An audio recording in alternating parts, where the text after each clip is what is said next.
ఇటు చూడాలి, ఇటు చూడాలి.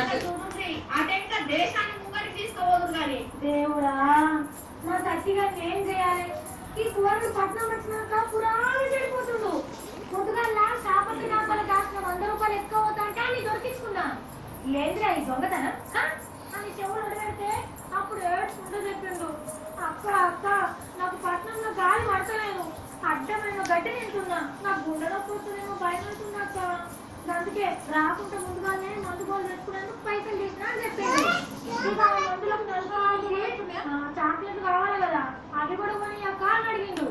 కూరకి పానం మీద ఎంత పాయడం, వెరీ గుడ్ తమ్మి అని అన్నా. పైసలు కూడా ఇస్తా అన్నా. ఇక మంది చెప్పు అన్నా. అప్పుడు కింద చెప్పింది కాడు. మీ పానం గురించిన సలహాలు సత్తిగాడు ఇస్తుండ్రు, రాసుకోండి.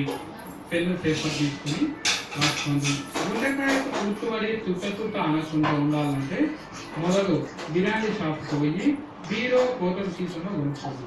కానీ కనుక్కొని రాత్రి పూట ఒక మోతాదు చెప్పు మంది దాన్ని కనుక్కుంటే గుండెకు బలం, నరాలు సాఫై నగరిప్పినట్టు నెత్తులు సూర్యుగా ఉరుకుతాయి. 5 రోజులు